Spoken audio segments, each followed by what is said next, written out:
The Alpha King ignored his fated mate, until she accepted another king's offer instead. Ilara felt it before she saw him. It was a pull so deep, it seemed to come from inside her bones, like something that had been sleeping her entire life, had suddenly woken up, and recognized something across a crowded room. Her breath caught. Her fingers went still on the edge of the document she had been holding, and when she finally looked up, her eyes found him without effort, the way a compass needle finds north. King Cade Blackthorn stood at the far end of the great hall, and the room seemed to arrange itself around him without trying. He was tall, broad-shouldered, and carried the kind of stillness that only came from absolute certainty. His dark hair was cut close, his jaw sharp, and his gray eyes swept the room the way a general surveys a battlefield, measuring, calculating, missing nothing, except he missed her. His gaze passed over Ilara like she was part of the wall. She told herself it was fine. She was nobody here. She had only arrived at Ironclad Castle 3 days ago, transferred from the border territories to fill a vacancy in the Royal Archive. She was an Omega with no title, no family name worth mentioning, and a borrowed coat that was slightly too large for her shoulders. She had no business feeling anything at all for a king. But the feeling did not care about any of that. The Blood Moon ceremony was the most important night in the Ironclad calendar. Once every 7 years, when the moon turned the color of dark copper and hung low over the mountains, the wolves gathered in the great hall, and the bonds that fate had chosen revealed themselves. It was considered sacred, immovable, the kind of thing that could not be argued with, ignored, or reassigned by any council or crown. Ilara had known what night it was when she arrived. Every wolf knew. She had told herself it meant nothing for her, that fate had never been particularly interested in the quiet, practical daughters of border families. She had put on her plain gray dress, braided her dark hair neatly, and attended because it was expected of all castle residents. She had not prepared for this. The moment Cade Blackthorn stepped into the hall, the bond had snapped into place between them, like a rope pulled tight between two ships. Ilara felt the warmth of it spread through her chest, felt her wolf stir with a recognition so fierce it almost hurt. This was her mate. She knew it with the kind of certainty that required no reasoning, no second-guessing, no explanation. She watched him cross the room to take his place at the head of the gathering. She watched the council members fall into step behind him, the senior pack members straighten respectfully, the younger wolves move back to give him space. He was every inch a king, and somewhere beneath all of that authority and polish, she could feel the faint echo of the same recognition she had felt. A flicker, brief and quickly smothered. He had felt it too. She was certain of it. And she watched him choose, in real time, to do nothing about it. The ceremony proceeded. The hall was lit by 100 iron lanterns, and the warm light turned everything amber. Pack members found their bonds, or acknowledged ones already known. There was quiet joy in the room, the low hum of something sacred being honored. Ilara stood near the back, trying to breathe normally, trying to look like someone who was simply attending a ceremony, and not someone whose entire understanding of her own future had just been rearranged without her permission. Cade accepted the congratulations of a newly bonded couple with the practiced warmth of a man who had done this many times. He spoke with his council. He shook hands with the visiting delegates from the southern territories. He did everything a king was supposed to do at this ceremony. He did not come near her.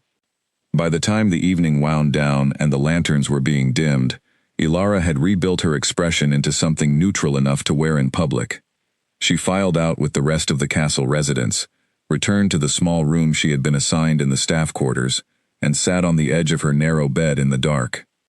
She pressed her hand flat against her chest, where the bond hummed steadily, and she thought, so this is how it is. She slept badly. She woke before dawn and went to work. The Ironclad Archive occupied a long stone room on the eastern side of the castle, lined floor to ceiling with shelves.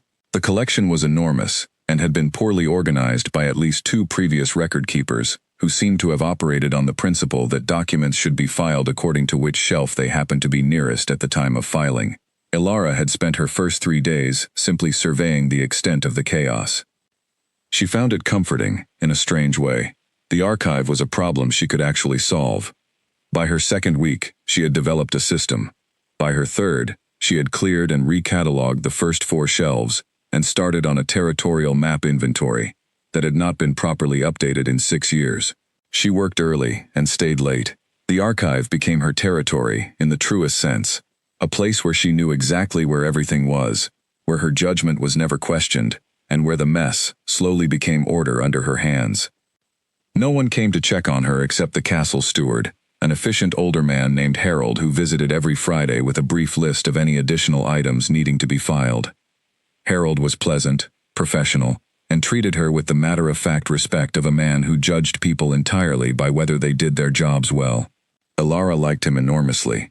She learned the rhythms of the castle the way she had always learned environments, by paying attention. She learned which corridors were busiest at which hours, which staff members ate lunch together and which ate alone, which council meetings ran long and which ended early. She learned that the king's morning briefings happened at 7 sharp in the war room, that he walked the northern battlements after dinner when the weather was clear, and that he had a habit of spending late evenings alone in the tower room that overlooked the mountain range to the east. She did not seek out this information. It came to her through the bond, in the way of moods rather than facts. She would be cataloging a shelf of old treaties when a quiet, dark feeling would settle over her like a shadow, and she would know, without understanding how, that Cade was in a difficult meeting. Or she would be eating supper in the staff hall and feel a sudden, inexplicable sense of space and cold air and something approaching peace, and she would know he was standing outside somewhere, alone. She tried not to think about what he felt when he was tuned to her, whether he felt anything, whether he had found a way to shut it off entirely. The other staff members were kind enough, in the way of people who are not unkind but are also not particularly interested. She was new, she was quiet, and she kept to herself. The only person who seemed genuinely curious about her was Mira, a beta healer whose clinic occupied the room directly below the archive. Mira was 32, red-haired, and had the kind of sharp warmth that expressed itself as honesty rather than softness. She had introduced herself on Ilara's 4th day by walking into the archive, looking around at the organized shelves, and saying flatly, "You've already done more in 4 days than Owen did in 4 months. Where did they find you?" Ilara had told her about the border territory posting. Mira had asked 3 more questions, deemed the answers satisfactory, and proposed they eat lunch together. It had become a daily arrangement. It was Mira who noticed, before Ilara said a single word about it. They were eating in the small courtyard outside the clinic 2 weeks after the blood moon ceremony, when Mira set down her cup, looked at Ilara with an expression of careful directness, and said, "You felt the bond at the ceremony, didn't you?"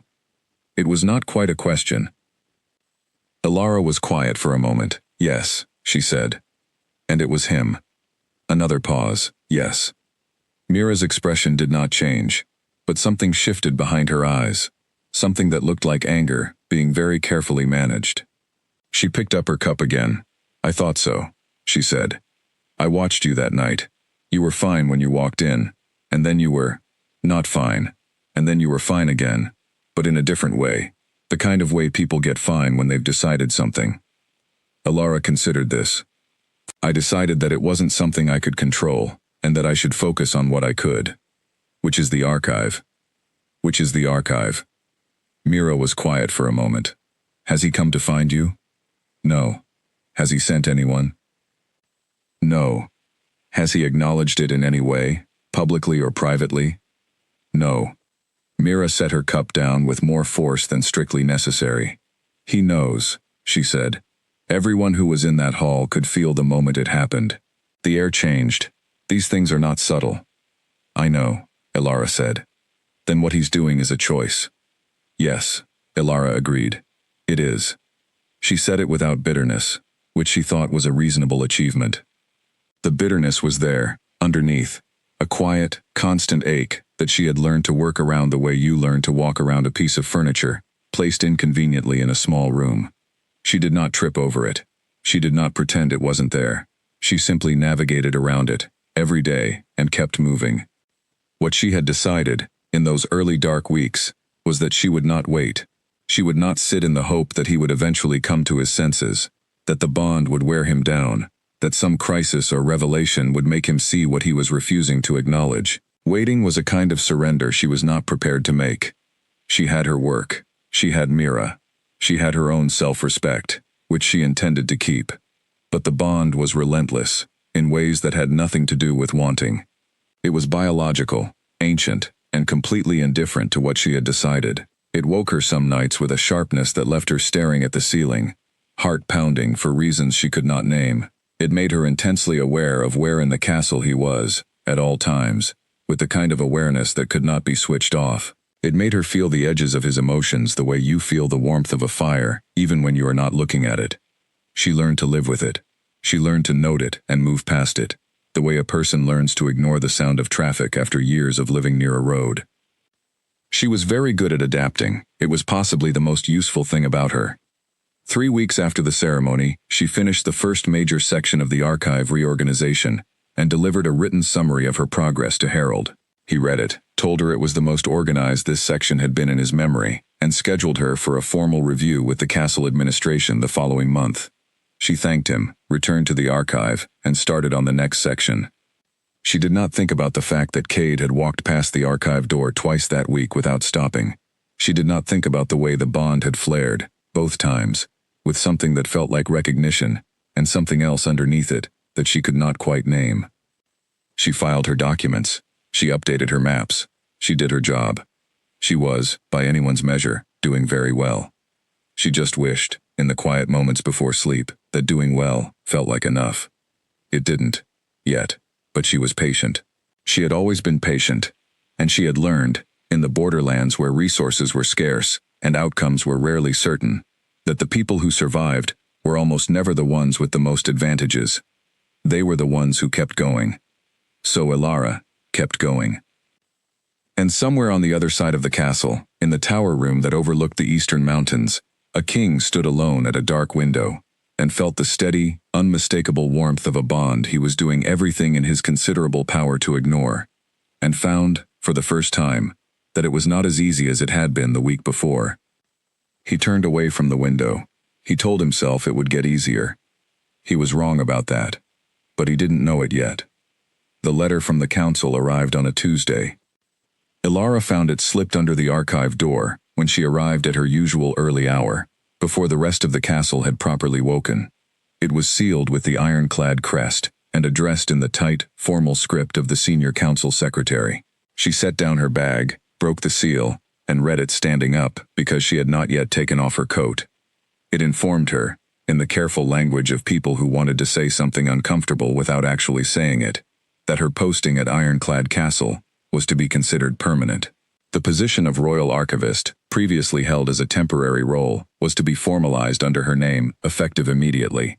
Her quarters would remain in the staff wing. Her responsibilities would be outlined in a formal contract delivered by the end of the month. She was to consider this a promotion. She read it twice, then she folded it, placed it on her desk, and finished taking off her coat. She understood what it was. A cage, dressed as a gift.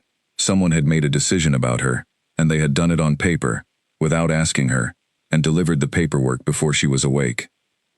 She was being kept close enough for the bond to remain stable and quiet, far enough to be invisible. It was, she thought, a remarkably efficient solution to a problem she had not been consulted about. She sat down at her desk and looked at the shelves for a long moment. Then she picked up her pen and got to work. She did not mention the letter to Mira right away. She held it for 2 days, turning it over in her mind the way you turn over a stone to see what is underneath. On the 3rd day, over lunch in the courtyard, she handed it across the table without preamble. Mira read it. The color in her face shifted in a way that had nothing to do with the temperature. "They formalized your posting," Mira said. Her voice was even. That was always a warning sign with Mira, the evenness. "Yes." Without a conversation. Without a conversation. Without asking whether you wanted to stay. "Correct." Mira handed the letter back and looked at the far wall of the courtyard for a moment. "You know what this is?" "Yes. And you're just going to file it in that archive of yours and carry on." Ilara looked at her. "What would you like me to do?" "I would like you to be angrier," Mira said, with the frankness she never bothered to soften. "I would like you to walk into the council chamber and put that letter on the table and say, very clearly, that you are a person and not a piece of furniture to be arranged for someone else's comfort." "That would feel very good," Ilara agreed. "And then what?" Mira opened her mouth, then closed it. I am not powerless, Ilara said quietly, but I am not powerful enough, right now, to make that kind of scene and come out ahead. I know that. The council would close ranks, the posting would remain, and I would have spent my dignity on a gesture that changed nothing. She refolded the letter. So I will keep working. I will keep doing this job better than anyone else has done it, and I will wait for something to shift. And if nothing shifts? Ilara was quiet for a moment. Then I will be the one to shift it, she said, when I'm ready. She was not ready yet, she knew that.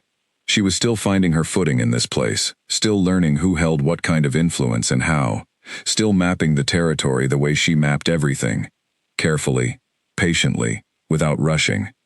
But she had started to notice things. She noticed that the council was not a single, unified block of opinion. There were divisions, quiet ones, expressed in glances and careful pauses during meetings she could sometimes hear from the archive, which shared a wall with the small council anteroom. There were 3 senior members who seemed to favor caution and tradition above everything. There were 2 younger members who asked questions the older ones did not like, and there was a woman named Councillor Petra Vane, who had been silent on the matter of Ilara's presence so far, but whose silence felt thoughtful rather than dismissive. Ilara paid attention to all of it. She also noticed, with the careful observation of someone who had learned to read environments quickly, that the castle had its own kind of gossip, not malicious exactly, but constant and detailed. The kitchen staff knew everything first. The groundskeepers knew the physical movements of every person in the castle better than anyone. The chamber staff who cleaned the upper rooms had opinions on everything that happened there, expressed in raised eyebrows and significant pauses that Ilara had learned to read. Through these channels, over the course of weeks, she assembled a picture. The King's Council was divided on the question of an heir, which was the real issue underneath the mate bond situation. Some members wanted an arranged alliance, a formal bonding with a pack leader's daughter from a politically advantageous territory, regardless of fate. Others held to tradition. A fated bond was sacred and could not be politically overridden without serious consequences for the Alpha's power and the pack's stability. The debate had been running for years, apparently, well before the Blood Moon ceremony had made it suddenly much more concrete. Cade himself had, according to what Ilara could gather, said very little on the matter in either direction. He attended his briefings. He managed his kingdom. He made no announcements. He moved through the castle like a man who had put something in a locked drawer and was determined not to look at it. She understood, even if she did not excuse it. The bond between them was not a comfortable thing for her either. It was a constant awareness she carried everywhere, a frequency she could not tune out. But she had learned its texture by now. She had learned that it ran hot when she was doing something that engaged her mind fully, the deep concentration of complex catalog work, or the quiet satisfaction of a particularly difficult map comparison. She had learned that it ran quiet and low in the early mornings, before the day had started, in a way that was almost pleasant, and she had learned that it spiked, sometimes, without warning, a sudden sharp intensity that left her grip tightening on whatever she was holding, and her breath going shallow. The spike almost always happened when he was nearby. One afternoon in her 6th week, she was on a stepladder, retrieving a bound volume from the upper shelves, when she heard the archive door open behind her. She assumed it was Harold. She did not turn around. "The Van Thorn Treaty Records," said a voice that was not Harold's. "The ones covering the Eastern Border negotiation. I need the originals." The voice was low and controlled. She recognized it immediately. She had heard it from a distance often enough, in briefings and council sessions audible through the archive wall. She had never heard it directed at her before. She came down from the stepladder carefully, the volume she had been reaching for still in her hands, and turned to face him. King Cade Blackthorn stood just inside the archive door. He was wearing a dark gray council coat, no crown, no ceremony. He looked at the general area of the shelves behind her as he waited for her response. He did not look at her face. "The Van Thorn files are in Section 3, she said. Her voice came out calm. She was proud of that. They were cross-referenced incorrectly by the previous archivist. I can pull the originals for you now, or I can have them sent to your study within the hour." A pause. The study. Of course. She set down the volume in her hands and made a note. "Is there a specific range of dates you need, or the full series?" "The negotiations from 30 years ago through the last amendment. That should be approximately..." He paused. 14 documents, she said. I've already indexed them. I'll have them sent up. Another pause.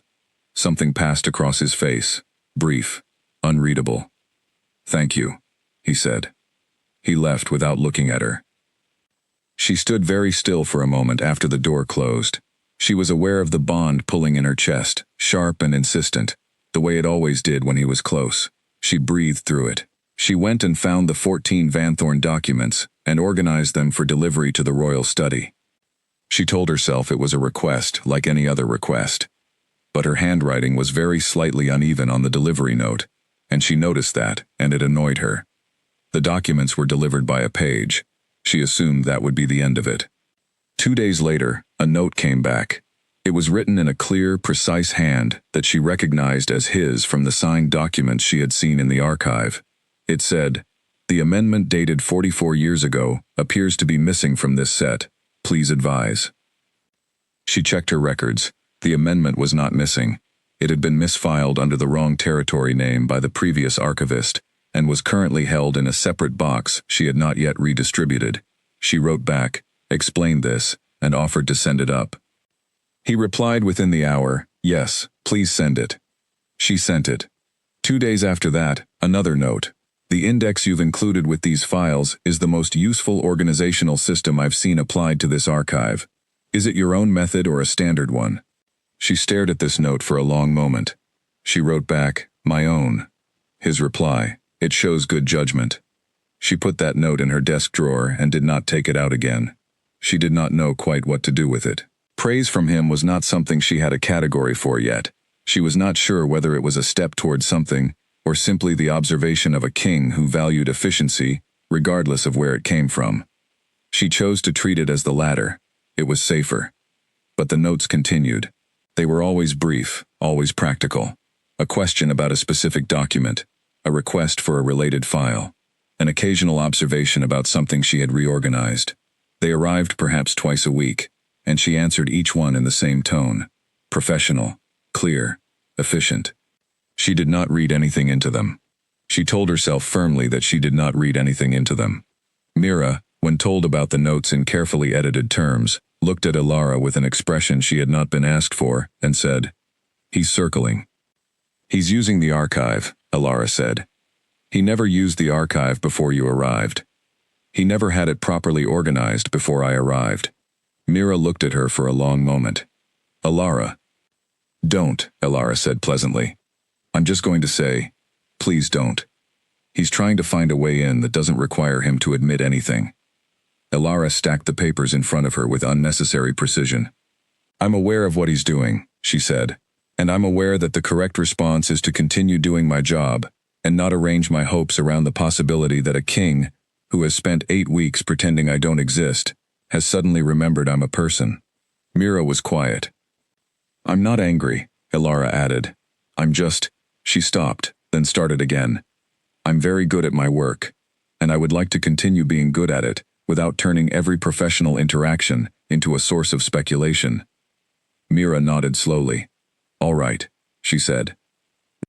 But they both knew, without saying so, that Ilara had already noticed, had already noted the shift in the frequency of the notes, the slight change in their tone, the fact that he had replied quickly that last time, had already processed all of it with the same careful attention she applied to everything, and had already decided that noticing was not the same as hoping.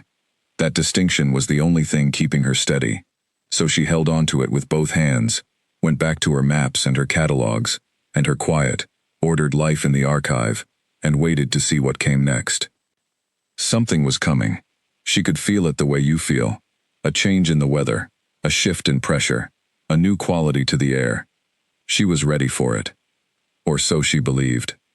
She was not entirely right about that, but she was not entirely wrong either. The letter arrived on a Wednesday, in an envelope sealed with pale silver wax pressed with an emblem she did not recognize. She turned it over twice before opening it, studying the design. A birch tree rendered in clean lines, surrounded by a simple border. Nothing she had seen in any of the territorial correspondence files. She broke the seal carefully, unfolded the paper, and read. The handwriting was elegant but not fussy. The language was direct. It was addressed to her by name and full title. Ilara Voss, Royal Archivist of the Ironclad Kingdom, and it came from King Darian Ashvale of the Silver Court, a kingdom she knew by reputation, and by the occasional file that crossed her desk but had never encountered directly. She read it 3 times. The letter explained, with a clarity she found almost startling, that King Darian was in the process of establishing what he called a Court of Counsel, a formal advisory body that would sit alongside his senior council and specialize in historical record, treaty analysis, and strategic archive work. He was seeking individuals of demonstrated skill and judgment to fill these roles. He had, through professional channels he was willing to detail if asked, become aware of her work in the Ironclad archive and the significant improvements she had brought to what had been a poorly maintained collection. He was extending an invitation for her to visit the Silver Court at her own discretion, with full accommodation provided, and no obligation of any kind. He wished to discuss the possibility of a formal position, should she be interested. The letter was precise, respectful, and treated her as a person whose time and consideration were worth requesting, rather than simply assuming. She sat down slowly. She read it a 4th time. The first thing she did was look at the date. The letter had taken 5 days to arrive, which was standard for Silver Court correspondence given the distance. The second thing she did was look at the signature, not stamped, but handwritten, in the same careful script as the body of the letter. The third thing she did was set it face down on her desk and go to the shelves to find everything she had on the Silver Court. There was more than she had expected. The Silver Court was an older kingdom than Ironclad, established in the northern reaches before the current territorial arrangement had been formalized. It had a reputation for being methodical, politically careful, and notably less aggressive than its southern neighbors. Darian Ashvale had inherited the throne 9 years ago at the age of 28, following his father's long illness. The files she had on him were sparse. A few treaty acknowledgments, a border agreement from 6 years ago, and a brief note about an environmental delegation he had sent to the Northern Territories 2 years prior. He had, by all available evidence, run a quiet and competent kingdom. She put the files away. She went back to her regular work. She spent the rest of the day cataloging a set of old correspondence from the southern reaches, and thinking, in the corners of her mind where her attention was not required elsewhere, about the letter. She did not tell Mira right away. She held it for a week, which was longer than she had held the council letter, because this one required more careful thought. What she was thinking about was not whether the position was real or whether the invitation was genuine. Both felt true. What she was thinking about was what it meant that someone had sought her out, had found out where she was and what she was doing, and had concluded, on the basis of her work alone, that she was worth asking. The Alpha King of the Ironclad Kingdom had felt a bond between them strong enough to shake the air in a crowded hall, and had responded by not coming to find her. A king she had never met had heard about her file organization and had written her a letter that treated her like a professional whose opinion mattered. She thought about that contrast for a long time. She thought about the notes from Cade, still arriving, twice a week, always practical, never personal. She thought about the months she had spent making herself useful and quiet and easy to keep around. She thought about the formal posting contract she had signed, the one that had been delivered rather than discussed. She thought about what Mira had said about dignity. On the 8th day, she sat down and wrote a reply to King Darian. She thanked him for his letter and expressed genuine interest in his Court of Counsel project. She asked 3 specific questions about the structure of the role he was envisioning and the kind of archive work it would involve. She noted that she would need to manage any visit around her current obligations, but that she was open to discussing dates. She sealed it herself and arranged for it to go out with the castle's outgoing correspondence. Then she went back to work. She did not tell anyone, not yet. But something had changed in the quality of her days. It was difficult to name precisely. She was doing the same work, eating the same lunches with Mira, sleeping in the same narrow room. But there was a new thread in her thinking, a possibility that had not existed before the letter arrived, and its presence altered the texture of everything around it. She had options. She had always had options in the abstract, in the way that anyone who is not physically imprisoned has options. But this was concrete. Someone had offered her something specific, and she had responded, and there was now a thread connecting her to a different possible future. She was careful not to let it run away with her. She was a practical person, and she knew that a letter of inquiry was not a position, and that a position was not a life. But the thread was there, and she held it lightly, and it helped. Darian's reply came 10 days later. It answered her questions with impressive directness. The Court of Counsel would have genuine authority, not advisory in the decorative sense, but actually consulted and actually listened to, with access to the full range of treaty and historical archive material held by the Silver Court. The position he was envisioning would require someone capable of independent research and analysis, someone who could communicate complex historical context to a council that included people with widely varying levels of familiarity with archival work. He had read, through his contact, that she had done something similar in informal briefings for the ironclad castle steward, and found it, apparently, impressive. He also wrote, in the same neat, direct hand, "I am aware that this invitation may seem unusual coming from someone you have not met. I want to be clear that there is no expectation attached to it. The position is real, the work would be substantive, and the invitation stands regardless of whether you decide it is of interest.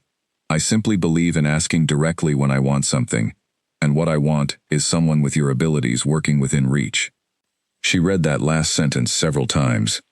Then she went and had lunch with Mira. She told Mira about the letter over the second half of their meal, after the immediate rush of the clinic's morning had subsided, and the courtyard was quiet and warm with autumn light. She did not dramatize it. She gave the facts, including the contents of both letters, in the order they had occurred. When she finished, Mira looked at her with an expression that was very careful and very still. "He wrote to you directly," Mira said. "Yes. Not to the castle administration, not to Harold, to you." "Yes." "And he asked about your work specifically." "Yes." Mira picked up her cup and set it down without drinking from it. "And what are you going to do?" "I wrote back with questions," Ilara said. He answered them. "I'm going to write back again." "And if he invites you to visit?" Ilara considered. "I think I'll go." Mira was quiet for a moment. "Does anyone else know about this?" "No." "Not even Harold?" "No." "And you're not going to tell anyone else?" Ilara understood the careful way the question was phrased. "Not yet," she said. "There's nothing to tell yet. A professional inquiry and a correspondence. That's all it is." Mira looked at her for a long moment. "But it's not nothing." "No," Ilara agreed. "It's not nothing." She wrote back to Darian that evening.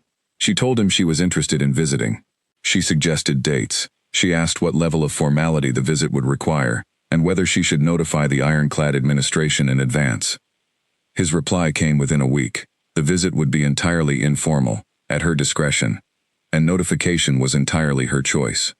He would, however, like to suggest early in the following month, if her schedule allowed, and offered specific dates with the kind of organized courtesy that suggested he had already arranged his own schedule around the possibility. She chose a date.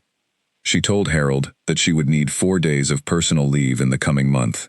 Harold, who managed leave with the same brisk efficiency he managed everything else, asked no questions and noted it in the schedule.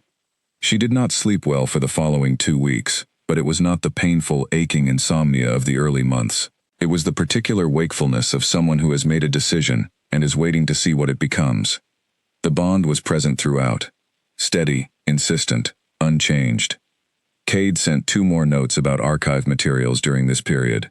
She answered both. Professional, clear, efficient. She did not mention the leave or where she was going.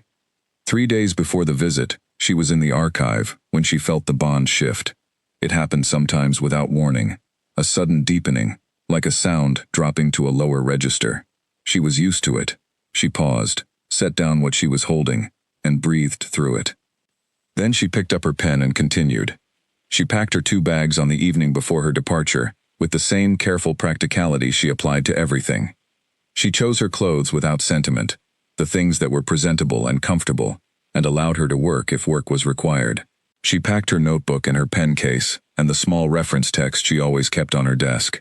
She looked around her small room, noted that everything was in order, and went to bed. She did not sleep much, but she was, when she set out before dawn the next morning, ready.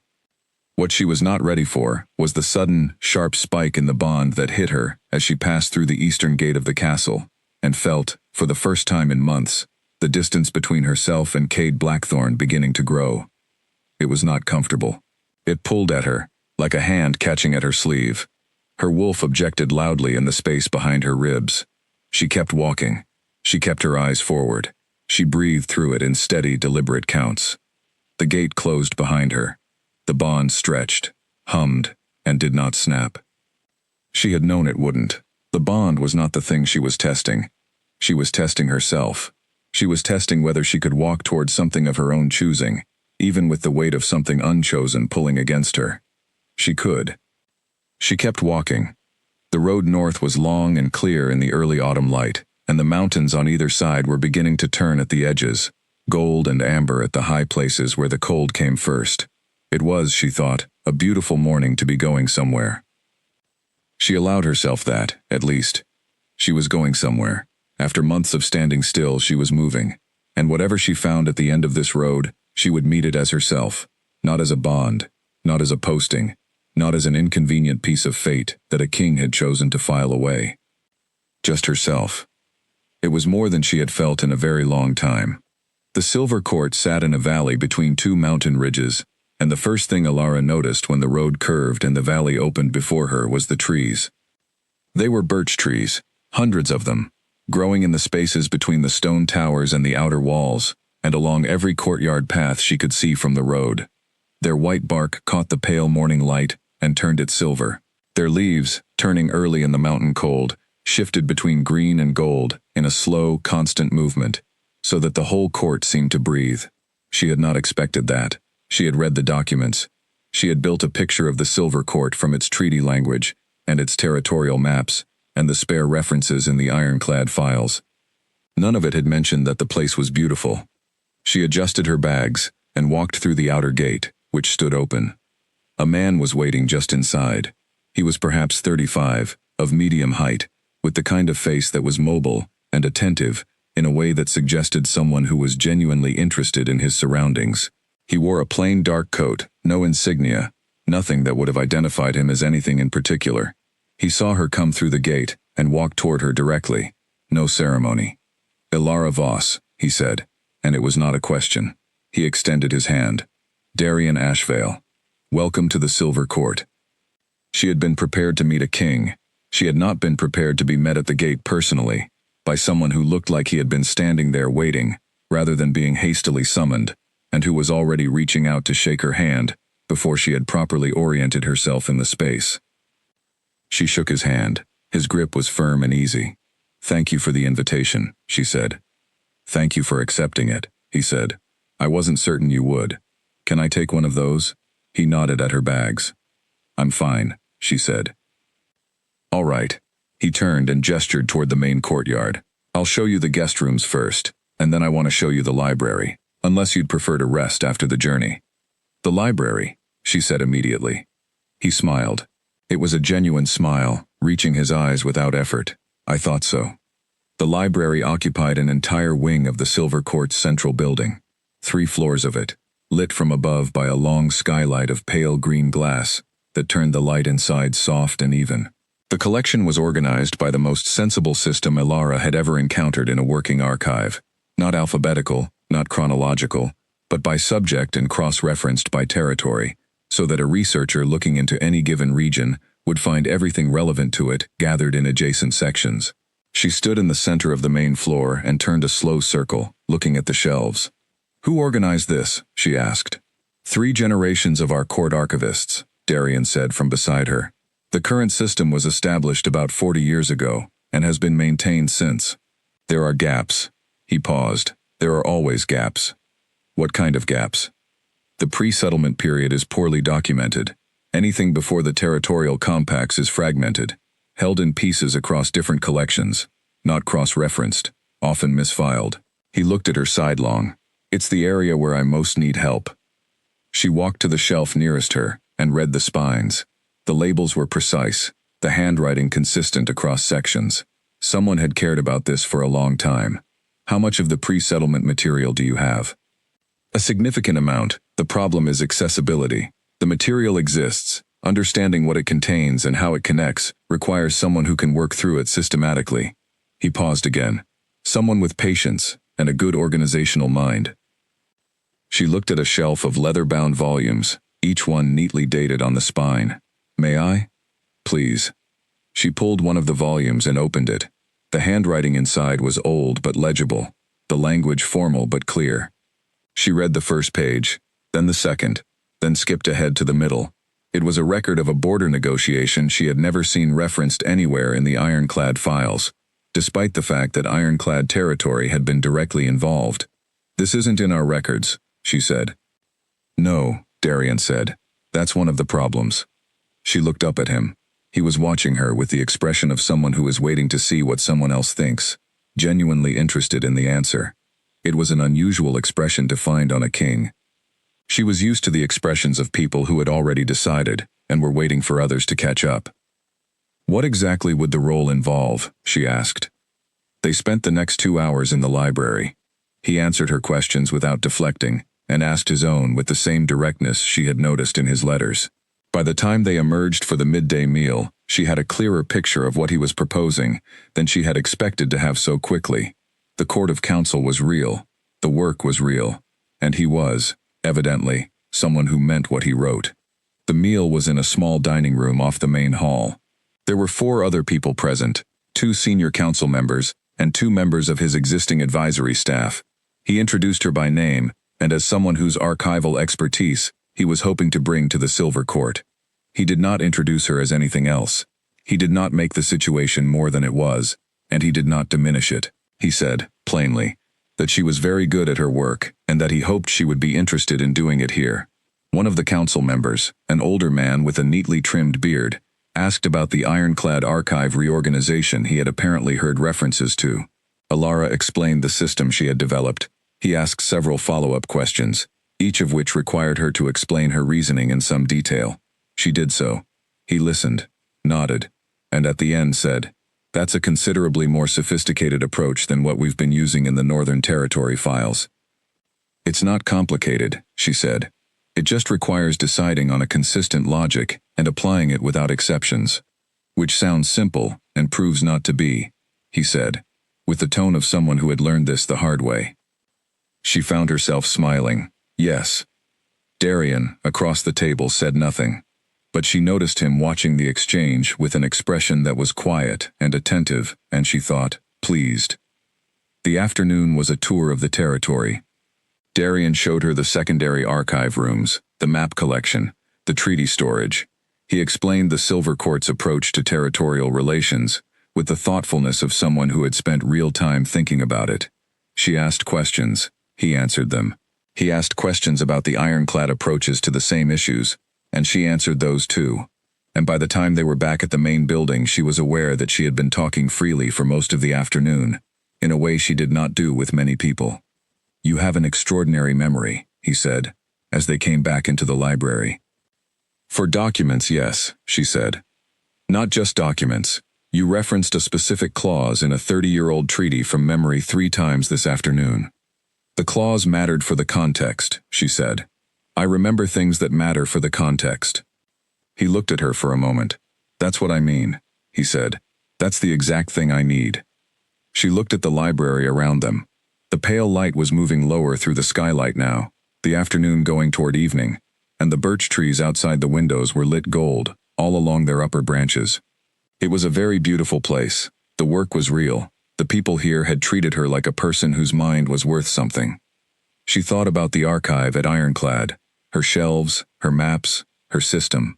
She thought about Harold, who was efficient and fair. She thought about Mira, who was her closest friend, and who would say, if asked, that staying was not the same as choosing.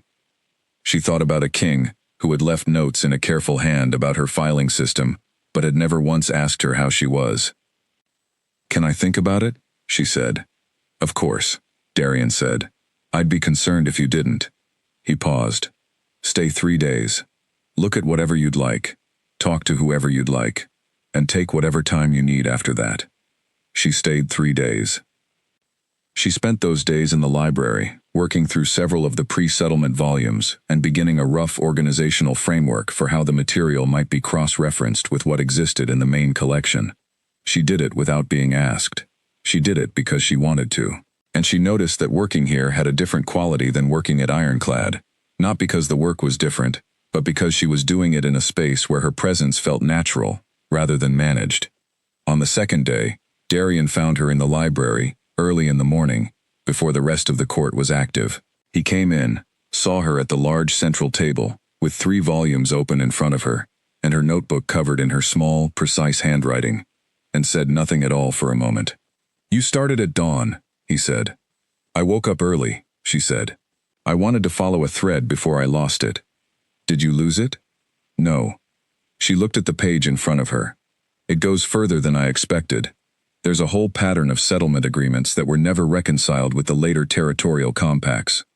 I think there are 3 separate disputes in your northern border history that are still technically unresolved."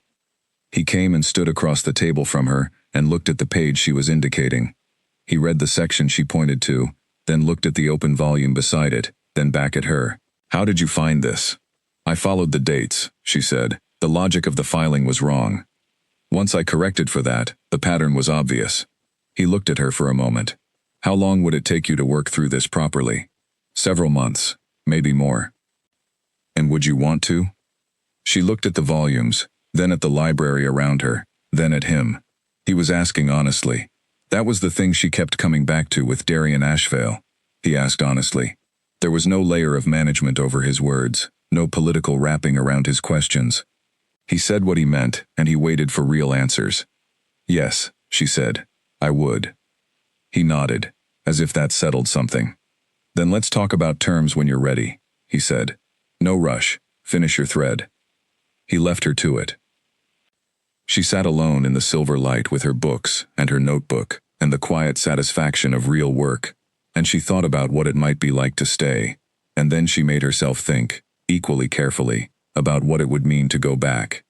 She was not ready to decide yet, but she was closer than she had been when she arrived. The distance was changing what she could see, and what she saw, from here, was that she had a great deal more than she had let herself believe. She finished the thread. She wrote it up in clean notes with page references. She left it on the table, where it could be found by whoever continued the work, whether that was her or someone else. And then she packed her bags, thanked Darian with the warmth he had earned, and took the road back south. Ironclad's gates appeared in the late afternoon. The bond reconnected fully as she crossed back through the walls, and the pull of it settled into her chest again. Steady, constant, persistent. Her wolf went quiet, in the particular way of someone who has stopped being restless for the moment. She walked back to the archive. She put down her bags. She stood in the middle of her organized shelves and breathed it in. She thought, "This is mine. I built this." And she thought, "But it is not the only thing I could build." That was new. That thought, in that form, was entirely new. And it changed everything that came after it. Cade Blackthorne did not sleep well when Alara was gone. He would not have named it that way if anyone had asked him, which no one did, because the people around him had learned many years ago that asking him personal questions in that direct a manner was not a conversation they would enjoy. He would have said, if pressed, that the nights had been restless because of the council negotiations, or the new border tension in the western reaches, or any number of legitimate pressures that any king might reasonably lose sleep over. He told himself these things, and believed most of them, and lay awake in the dark, and knew that he was not entirely being honest. He had known she was gone before anyone told him. The bond had shifted the morning she left, a change in pressure that he felt the way you feel a room go cold when a door is opened somewhere in the building. He was in his morning briefing when it happened, and his second in command, a sharp and experienced man named Owen, noticed the slight pause in his response time and raised an eyebrow. Cade had continued the briefing without acknowledging it. The days that followed had been productive, in the sense that he had attended every meeting and signed every document and managed every conversation that was placed in front of him with his usual precision. He had done all of this with a quiet, constant pressure in his chest that he categorized as stress, and then recategorized as something he was not going to think about too carefully. The notes to the archive had stopped, because there was no one in the archive to receive them. He noticed this on the second day, when he reached for his pen to write one, and then remembered. He put the pen back down. He did the thing differently that he had been going to ask about. He told himself that was fine. He had managed the archive requests perfectly well before she arrived.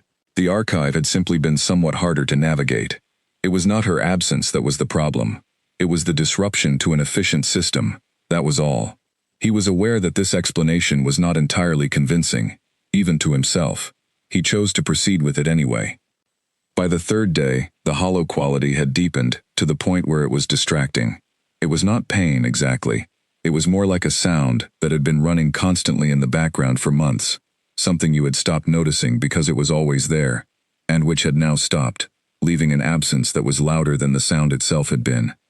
He had not realized how much he had been aware of her, passively, all the time. He had known she was in the archive in the mornings, when the sense of the bond was busy and focused, the way a person's presence feels when they are concentrating fully on something. He had known she was eating in the staff hall at midday when it softened. He had known she was walking the eastern courtyard in the evenings, because the bond had a particular quality when she was outside, something that felt like open air and clear thought. He had been tracking these things without intending to, without acknowledging that he was doing it.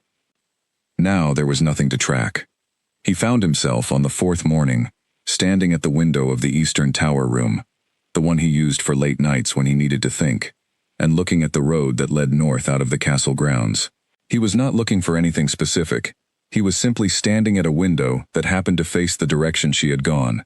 He turned away from the window quickly and went to a meeting he was already late for. Owen caught up with him after the meeting and walked beside him through the corridor in the way that meant he wanted to say something and was deciding how to say it. "Go ahead," Cade said. "The archivist is on leave," Owen said. "I know." "The archive is unstaffed." "I know. I mention it only because there are 2 sets of documents we need this week for the Western negotiation." "I know where they are," Cade said. "I'll retrieve them myself." A pause. "You've been to the archive?" "I've sent notes. I know the system." He kept walking. "I'll get them." Owen said nothing more about it. He was an intelligent man.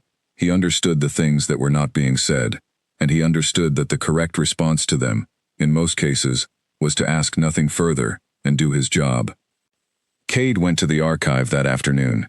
He had a key, which he had requested from Harold 3 weeks ago for administrative reasons, that had seemed reasonable at the time, and that he now recognized had not been entirely administrative. He let himself in, stood among the shelves for a moment in the specific quality of air that the room had, clean and dry and faintly resinous from the old leather of the bound volumes, and then went and found what he needed. She had organized it perfectly. He found both sets of documents within minutes, each in exactly the section her index indicated. The index was printed in her handwriting and attached to the inside of the main catalog, 16 pages of close, neat script, with cross-references, so comprehensive that he could locate anything in the archive in under 4 minutes. He had tested this once, privately, on a slow afternoon. He had found himself oddly gratified by how consistently it worked. He took the documents he needed and left the archive locked behind him. He read the documents that evening in his study and used the information in the Western negotiation the following day. The negotiation went well. He thought about telling her, in a note, that the information had been useful. Then he thought about the fact that she was not there to receive a note, and that when she came back, he would have to think about whether sending a note about an outcome rather than a request was something he was prepared to do. He was not sure he was prepared to do that. The discomfort of this uncertainty was new. He was not accustomed to being uncertain. He made decisions, about territory, about policy, about people, with the deliberate confidence of someone who had been trained since childhood to understand that hesitation cost more than the occasional wrong choice. He had made wrong choices. He had corrected them and moved forward. He had never spent 4 days uncertain about whether to write a note. He was spending 4 days uncertain about whether to write a note. He went to bed on the 4th night, with the Western negotiation resolved, and 3 other matters moving forward, and the bond sitting hollow and quiet in his chest. And he did what he always did, when something was bothering him enough that he could not immediately solve it. He thought about it from the outside, as if it were a problem belonging to someone else. The situation, observed from the outside, was as follows. A king had felt a bond at the blood moon ceremony. He had chosen not to acknowledge it, for reasons that included the judgment of his council, the expectations attached to his rank, the practical politics of forming an alliance through a fated bond with an Omega from a border territory, and a number of other concerns that had seemed compelling at the time. The bond had remained stable, the mate had remained present, the king had maintained a professional distance while making increasing use of the professional services available in close proximity. The mate had now left the castle for the first time since her arrival. The king was unable to sleep. Observed from the outside, this suggested that the reasons which had seemed compelling at the time were perhaps not functioning as effectively as they had been intended to. He lay in the dark with this thought for a long while. He was not ready to do anything about it. He was not sure what doing something about it would look like. He had spent months building a particular architecture around this situation, and dismantling architecture required more than a sleepless night. But something had shifted in the last 4 days. Something had become clear in the absence that had not been clear in the presence. He missed her. He did not miss the archive system, though the archive system was excellent. He did not miss the efficiency of having someone on the other end of a note. He missed a specific quality of knowing that a specific person was on the other side of the castle wall, doing something she was very good at, and that he had never once told her was remarkable. He had not told her that. He had praised the system. He had praised the index. He had never said, "You are, observably, a person of significant intelligence and capability. And the fact that I have been pretending otherwise for months is something that reflects badly on me, rather than on you." He had not said that. She came back on the 5th day, in the late afternoon. He knew the moment she passed through the gate. The bond clicked back into place like a key in a lock. Immediate, total, settling. He was in a council meeting when it happened. He did not pause or shift or change his expression, but Owen, across the table, looked at him for a half-second, with an expression that was carefully neutral, and Cade understood that the change had been visible in some way he had not controlled. He finished the meeting. He dismissed the council. He stood at his study window and looked at the courtyard below, where Alara was crossing toward the archive building with her 2 bags, her coat still on from travel, her head slightly bowed against the wind. She did not look up. She did not know he was there. He watched her until she disappeared through the archive door. Then he sat down at his desk and picked up his pen and put it back down twice before he finally wrote, "The Western negotiation concluded well. The documents from the Eastern Archive were the deciding factor. Thank you for the system that made them findable on short notice." He read it back. It was insufficient. It was also as much as he could manage right now. He had it sent to the archive. He knew it was insufficient. He knew it was the action of a man who was not yet ready to say the real thing. But it was the first time he had sent a note that was not about a request. The first time he had written to her simply because something had gone well, and he wanted her to know that her work had contributed to it. It was not enough. He knew that. But it was more than he had managed in 6 months, and it was, he thought, a beginning. He did not know yet what the beginning was of. He only knew that the hollow in his chest had eased the moment she came back through the gate, and that he was going to have to stop calling that a coincidence soon. He was going to have to stop pretending that he had this under control. The question was what he was going to do when he stopped. It started, as most things in a castle start, with someone who talked to someone else who told someone who should not have been told. The contact was in the Silver Court's trade delegation. The trade delegation had spoken with their opposite number in the Ironclad Merchant Alliance during a routine quarterly meeting.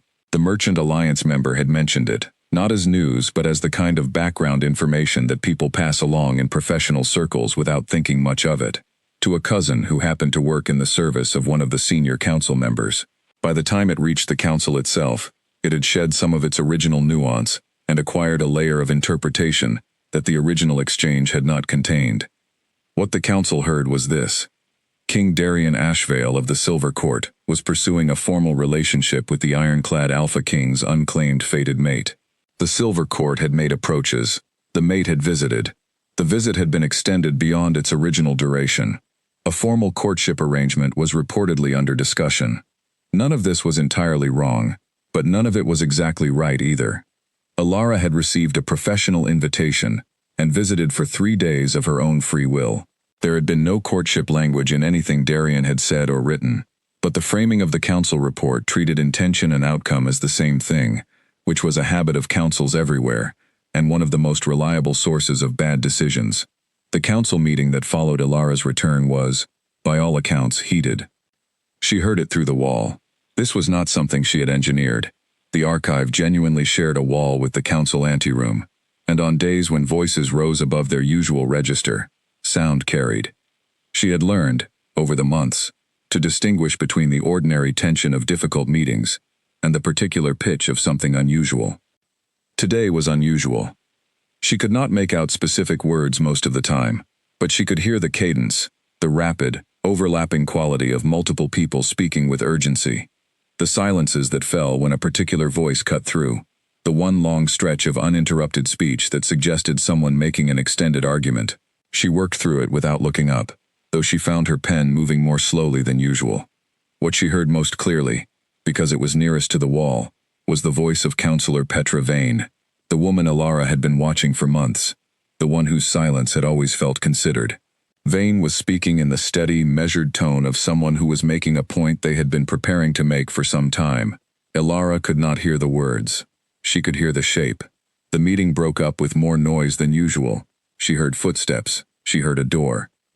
She went back to her work. Mira arrived at the archive door an hour later. She came in without knocking, which was unusual. Mira always knocked, and stood inside the door with an expression that told Ilara something was happening before a word was said. "Sit down," Ilara said. "You've heard," Mira said. "I've heard a meeting through a wall. I have no idea what was said." Mira sat down. She pressed her hands flat on the desk surface, which was a habit she had when she was choosing her words carefully. "Word got out," she said, "about the Silver Court. About your visit." Ilara put down her pen. "How much word?" "Enough." Mira looked at her steadily. "They know you went. They know it was Darian Ashvale's invitation. And the version that's circulating has it as a formal courtship arrangement, which it isn't," Ilara said. "Which it isn't," Mira agreed. "But the distinction requires information that most people in this building don't have and won't be provided." Ilara was quiet for a moment. She looked at the shelf in front of her without seeing it. What happened in the meeting? Mira took a breath. 3 of the senior council members are treating it as a political incident. An embarrassment, they're calling it. The argument is that an unclaimed fated mate of the Alpha King, establishing a formal connection with a rival kingdom's ruler, is a sign of, their word, disorder. It reflects on the stability of the throne. And the others? Counselor Vane said, apparently with some force, that the situation was a direct result of choices made, or not made, by the king himself, and that treating the consequences as a problem of diplomatic image, rather than a problem of personal responsibility, was not a framework the council should be comfortable adopting. Mira paused. The room was quiet for a while after that. Ilara said nothing. And then, Mira continued carefully, there were others who raised the issue of the bond directly. The older pack members, the ones who take the traditional view. A fated bond that is not acknowledged within a reasonable time creates instability in the Alpha's connection to the pack energy. It's not just tradition, there's a real basis to it. They're worried. About the pack, or about him? Both, I think. The two aren't separable in the way they see it. Ilara stood up and went to the window. The courtyard below was ordinary, a groom crossing with 2 horses, a pair of castle staff hurrying between buildings. Normal life, going on normally, while somewhere behind her the council was debating her existence. "What does he do in these meetings?" she asked, "when they argue about this?" Mira hesitated. "He listens. Apparently he sat through the entire meeting this morning, without speaking more than a sentence. He dismissed the council at the end, without indicating a position." Ilara turned back from the window. "So, nothing has changed." "Something has changed," Mira said. "The situation is public now. Whatever it was before. A private arrangement. A thing people noticed, but didn't speak openly about. That's over. It's out in the corridors. It's in the Great Hall. People are forming opinions." Ilara understood what that meant. A thing that is private can be managed quietly, adjusted without fanfare, allowed to resolve itself without anyone having to declare a position. A thing that is public requires a decision, because silence in public is itself a position, and not usually the most favorable one. "Are people being unkind?" she asked. The question was practical, not wounded. "Some are curious," Mira said. "Some are, I think, on your side, if that's the right word for it. Vane has that effect on people. If she's willing to say it out loud in a council meeting, others feel freer to have an opinion." She paused. "And some are unkind. Yes. What are they saying?" Mira was quiet for a moment. "That you went looking for an upgrade. That you're playing both kings against each other. That an Omega from the border territories has no business putting herself in the position of making choices that affect the stability of the throne. She stopped. Those are the versions I'm willing to repeat. Alara absorbed this. She found, somewhat to her own surprise, that she was not particularly hurt by it. She was familiar with the kind of talk that accumulated around women who did things that weren't expected of them. She had encountered it in the border territories when she had outperformed 3 older archivists for the posting that eventually brought her here. It was unpleasant. It was also, she had found, less durable than it seemed in the moment. "What do you think I should do?" she asked Mira, who was looking at her with the careful attention of a friend who is trying to be useful, rather than just supportive. Mira thought about this seriously, which was what Alara had always valued most about her. She did not give the first answer that came to her. She thought. "I think," Mira said slowly, "that you are in the clearest position you have been in since you arrived here. Before, you were invisible. Now you are visible. And the terms on which you are visible are not ones you chose, but they are also not necessarily bad. People know you have somewhere to go. They know someone else values what you bring. That is, not nothing." "It's not nothing," Alara agreed. "The question is whether he will do anything with this moment, whether it will make him act where he hasn't acted before." Mira's expression was careful. "And I do not know the answer to that." "Neither do I," Alara said. "And I am not going to arrange my next move around whether or not he does." "Good," Mira said. "What is your next move?" Alara looked at her shelves. She thought about the pre-settlement volumes in Darian's library, the pattern she had begun to map, the thread she had left on the table that was still waiting to be followed. She thought about what it had felt like to do work in a space where she was not invisible. "Darian wrote to me again," she said, 2 days ago. He would like to discuss formal terms for the position. Mira went still. "He's not pressuring me," Alara said. "He was clear about that. But he is asking for a decision. He has to fill the role, one way or another, and he would prefer to fill it with me, but he will not wait indefinitely. What will you tell him?" Alara was quiet for a long moment. Outside the window, the courtyard was emptying, as the afternoon moved toward evening. The light was turning golden and low, the kind of light that made old stone look warm. She had learned to love this castle, she realized.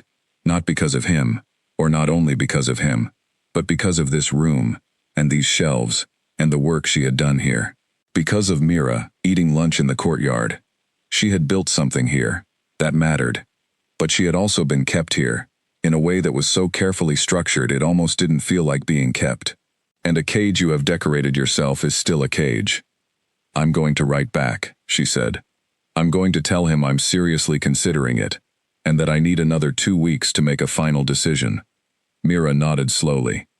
"And in those 2 weeks," Alara continued, "if nothing changes here, if this moment does what every other moment has done, and passes without producing anything real, then I will make my decision, based on what is actually available to me, rather than on what I have been hoping might be."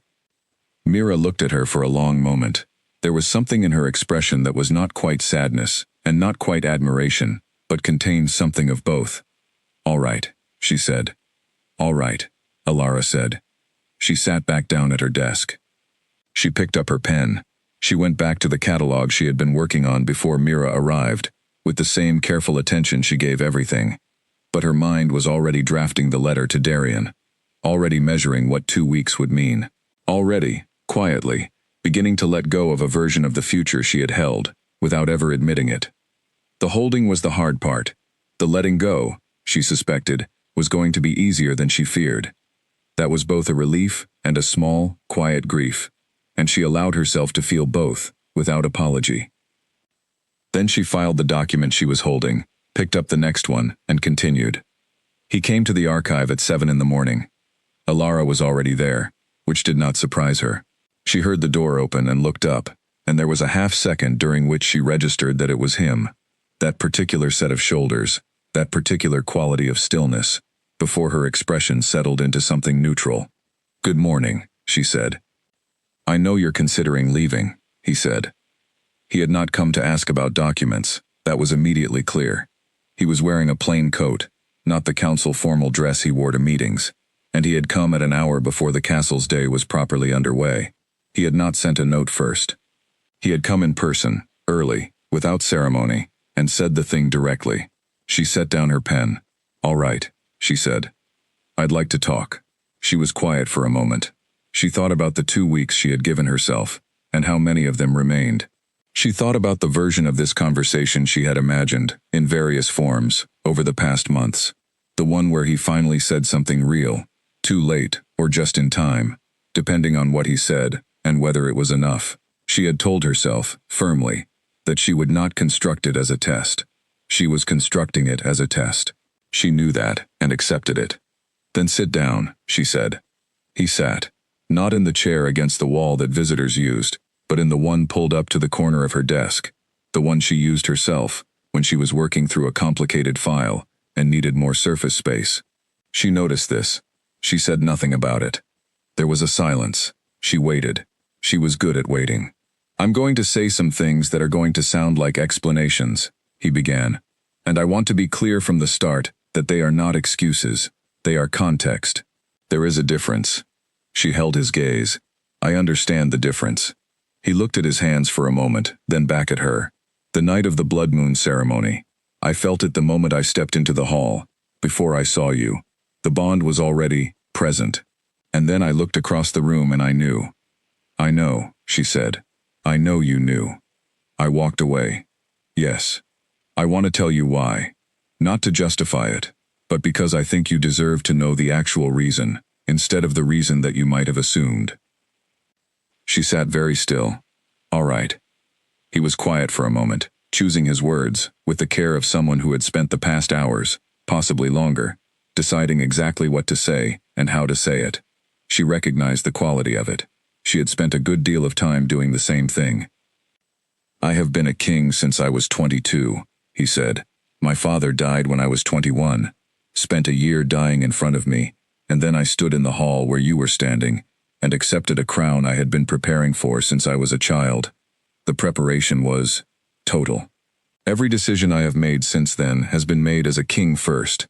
I don't know how to separate those two things anymore. I'm not certain they can be separated." Ilara said nothing. She was listening. "The council was watching me that night," he continued. "They were always watching, and I could see, from the moment the bond manifested, exactly what was running through their calculations. An omega, from the border territories. No title, no alliance value, no political utility. The assumption would be, has been, that a fated mate in that position represents a weakness, a concession to sentiment over strategy." "Do you believe that?" she asked. "No," he said immediately. And then, more slowly, "I didn't, but I acted as though I did. Because it was easier, in that moment, to defer to the expectation than to confront it. And then each day that I deferred made the next day's deferral easier, until it had been 6 months, and I had sent notes about a filing system to the most capable person in this castle, as a way of being near something I had decided I couldn't have." She was quiet for a long time. "That is an honest account," she said finally. "It's the only one I have." "And what has changed?" He looked at her. "You left." The 2 words landed in the room without decoration. She felt them precisely. 4 days, he said. 4 days, and I couldn't sleep, and I went to the Eastern Tower room every evening, and stared at the road north. I sat through meetings, and managed negotiations, and I was functional. I did everything that was required of me. And I was aware the entire time that the reason I was doing it well was because I had learned your system, and I knew where things were, and I had 6 months of notes that told me you were good at your work. And none of that was the same as you being here." She looked at him steadily. And so I am telling you that I was wrong. From the first night and every night after it, I was wrong. Not about the difficulty of the situation. The council is real. The politics are real. The expectations attached to the crown are real. But they were not insurmountable. I decided they were insurmountable before I tried, because trying would have required me to want something and then possibly not get it. And I have spent 20 years arranging my life so that I don't want things I might not get. The silence afterward had a texture. Something in it felt raw and difficult in a way that arguments rarely felt. Because arguments had a structure, a point to be won or defended, while this had none of that. This was someone putting something unmanaged in front of her, and letting her look at it. She had not expected this level of honesty. She had expected defense, or apology. or the particular version of both that men in positions of power often produced when they felt cornered. She had not expected him to open a door in himself and stand back from it. She breathed in, she breathed out. "Do you know," she said carefully, "what it has been like? Not in the abstract. The specific experience. In this room. Tell me." She thought about whether to. She thought about the months of being invisible while feeling, through a bond neither of them had chosen, the full weight of his presence. About the council letter delivered under the door. About the professional notes that had been the only communication she received from a man who was, by the oldest law their kind recognized, her equal. "I have done very good work," she said. "I have done the best work I am capable of, in a space that I have organized entirely on my own, under circumstances that were designed to be comfortable enough to keep me close, without being significant enough to require your attention. I have eaten lunch with Mira in the courtyard and learned who has influence in this castle and waited, without admitting that I was waiting, for a man who was sending me notes about documents to send me something that was actually about me." She paused. "And I have been very careful not to feel too much, because feeling too much in a situation you cannot change is a way of damaging yourself unnecessarily." He said nothing. He was listening the way she had been listening, without defense, without interruption. "I am not devastated," she continued. "I want you to know that. I made the decision, very early, not to be. But I have paid a cost for being here, in the way that you pay for anything you cannot fully set down, and you need to know that." "I know that," he said. "Do you?" "Yes." He held her gaze. "And I am asking you, knowing that I have no right to ask, for the chance to demonstrate that I understand it. Not just to say it, to do it differently." He stopped. "I know what you're considering. I know Darian Ashvale offered you something that this place has not offered you. I know he treated you from the beginning like a person whose capabilities were worth pursuing. I am not going to tell you that is nothing. I am not going to tell you that his position is without merit." He paused. "I am going to tell you that I do not want you to go, and that I am prepared to do whatever it requires to make this something you choose, rather than something you stay in, because leaving is harder." The room was very quiet. "That," she said, "is the first honest thing you have said directly to me in 6 months." "Yes," he said, "it is. I need you to understand that telling me this today does not resolve 6 months of silence. It begins a different conversation. It does not end the one we've been not having. I understand that. And I need you to understand that I have not decided anything yet. I told Darian, I need 2 weeks. Those 2 weeks are not a performance for your benefit. They are mine." "I know." She looked at him for a long moment. He sat in her chair, in her archive, in the early morning light, and he looked like what he was, someone who had come to a decision too late, and was sitting with the possibility that it might still be too late. She was not ready to tell him whether it was. "I have work to do this morning," she said. He stood. He did not look away from her as he did it. "I know. I'll go." He moved toward the door. Then he stopped, not turning back. "The work you've done in this archive," he said, "is extraordinary. I should have said that when I noticed it. I noticed it the first week." He left before she could respond. She sat in the quiet for a long time. The morning light shifted across her shelves, and the bond sat in her chest. Still the same, still steady, still asking nothing of her that she hadn't always been able to refuse. And yet something in the room had changed, in the way a room changes after a window has been opened and then closed. The air was different, not warmer, not colder, just different. She picked up her pen and went back to work. But she found herself, for the first time in 6 months, not managing the bond, just letting it sit there, just letting it be what it was. That was different too. She did not know yet whether different was enough. She did not know whether honesty, now, could cover the distance of 6 months of silence. She did not know whether what she felt, which was more complicated than she wanted it to be, was the kind of thing that could be built into something lasting. She did not know. But she had 2 weeks, and he had finally said something real. And she would think about it very carefully, because that was what she did. She thought carefully. She did not rush. She looked at all the evidence. She would look at this the same way. He did not go to the Eastern Tower room that night.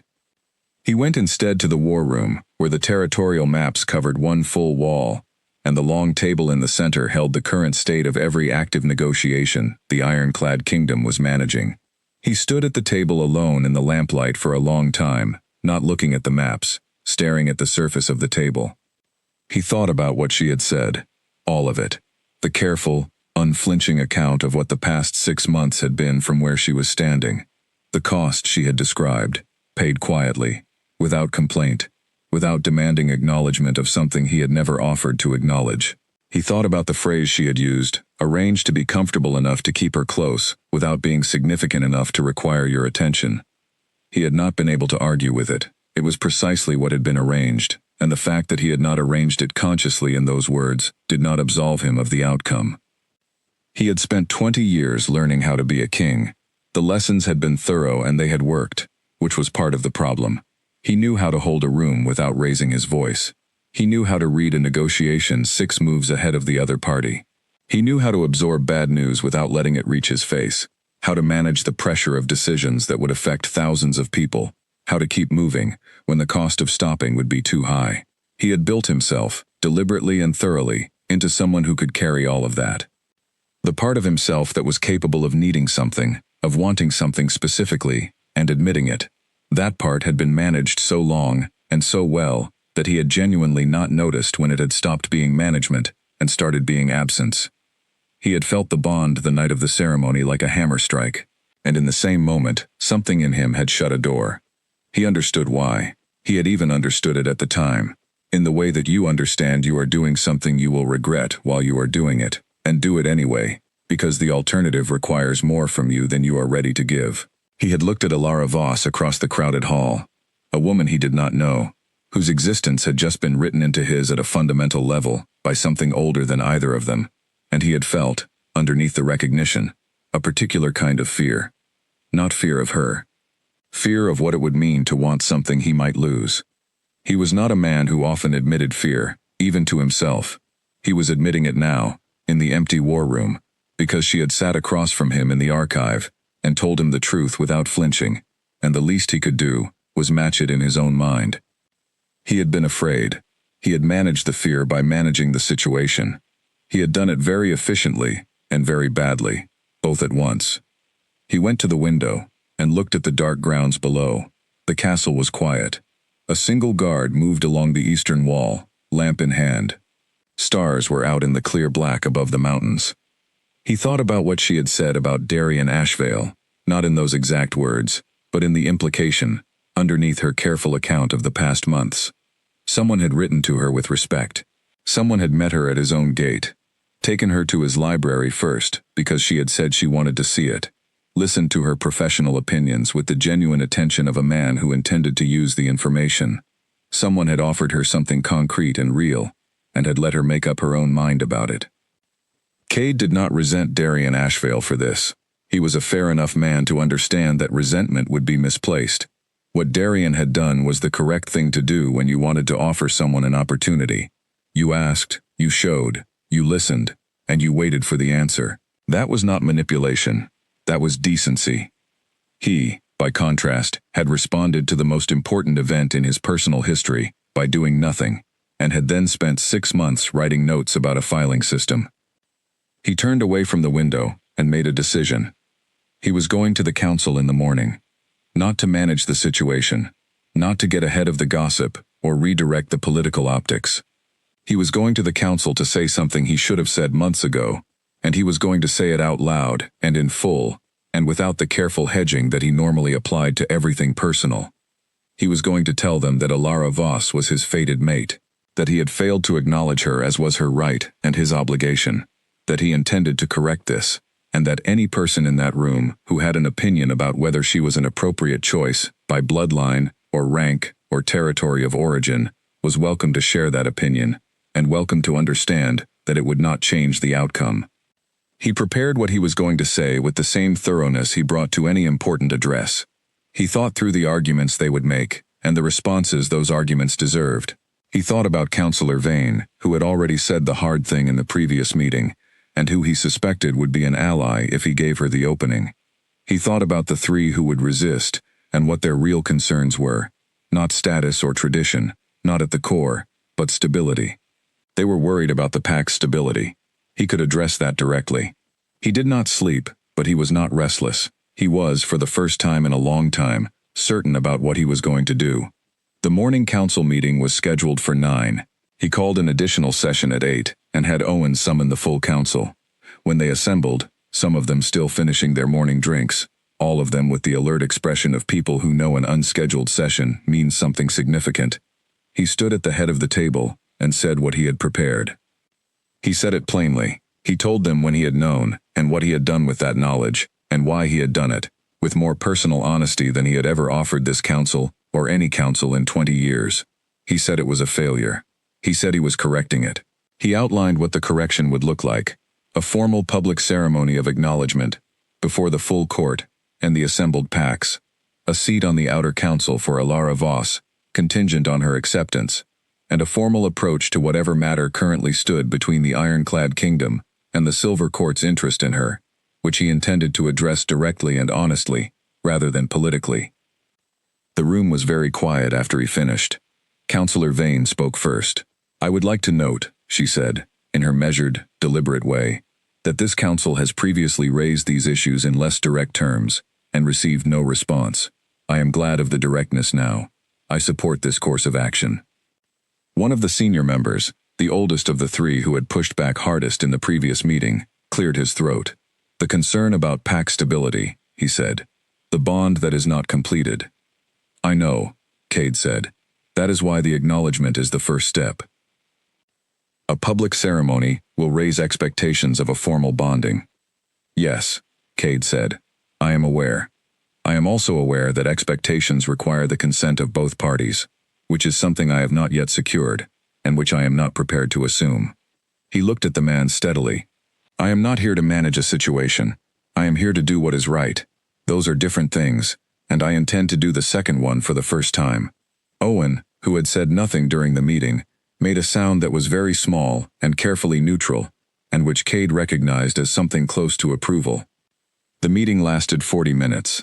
At the end of it, the ceremony was approved. The date was set for the following week, which gave time for the full court and the pack representatives to be assembled.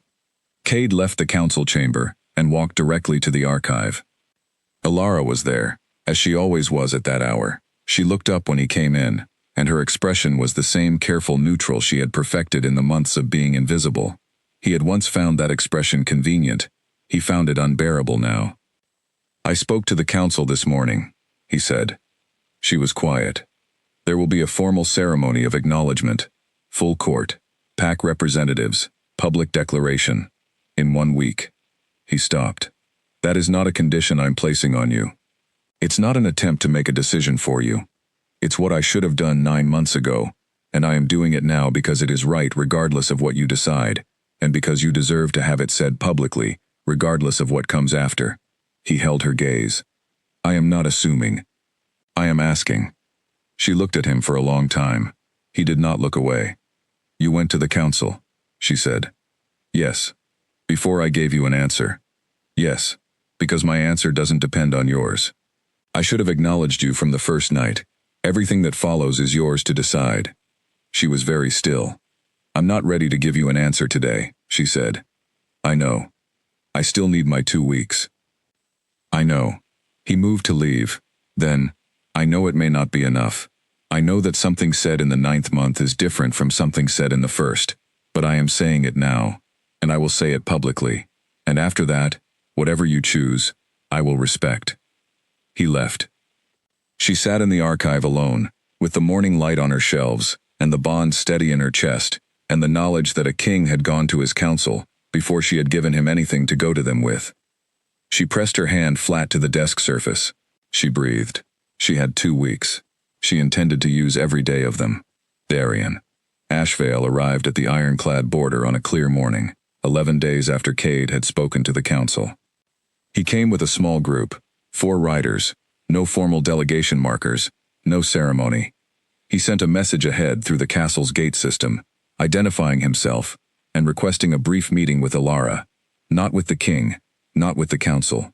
His note was exactly what she had come to expect from him, direct, considerate, and completely without pressure. Cade received the message and spent 10 minutes in his study with it, before sending a reply through the castle system that the Silver Court delegation was welcome and would be received courteously. He then went to his afternoon briefing and said nothing further about it. Owen, reading the room with the skill of someone who had worked beside this man for 8 years, did not ask. Ilara received Darian in the castle garden rather than the archive. It felt more honest, somehow, to meet him in a space that was not entirely her own territory, neutral ground between what she had built here and what he had offered her. The garden was one of the castle's oldest sections, walled and quiet, with stone benches along the paths, and an herb garden along the south wall that the kitchen used year-round. She had taken her lunch there often enough that it felt familiar, without feeling claimed. Darian arrived without ceremony, which was entirely like him. He was wearing traveling clothes, practical, well-made, showing the dust of the road. He looked around the garden briefly, and then at her, with the easy attention that she had come to recognize as simply the way he engaged with people and places, present, curious, without agenda. "How are you?" he asked. "I'm well," she said. "How was the journey?" Long but clear. He sat on the bench she indicated. She sat across from him. "I don't want to take up a great deal of your time," he said. "I came because I thought this conversation deserved to happen in person, rather than by letter." "I appreciate that," she said. He looked at her for a moment, with the considering expression she had first noticed in his library, when he watched her read. "Things have changed here since your visit," he said. It was not a question. His sources were clearly good, which she had expected. "Yes," she said, "they have." He spoke to the council. "Yes. And there's to be a ceremony. In 4 days." Darian was quiet for a moment. He did not look troubled, which was interesting. He looked the way he always looked. Thoughtful, present, considering. "Can I ask you something directly?" "You always do," she said. It came out warmer than she had intended, and she let it stand. He smiled briefly. "Is this what you want? Not what the bond tells you, not what the ceremony means for your standing here, or what leaving would mean for his. What do you want?" It was, she thought, exactly the right question, and exactly the wrong one at the same time, because it assumed that what the bond told her and what she wanted were separate things, when the truth was more complicated than that. The bond was part of her. It had always been part of her.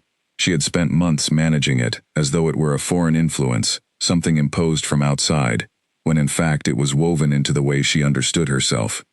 "I've been trying to answer that for 2 weeks," she said. "And?"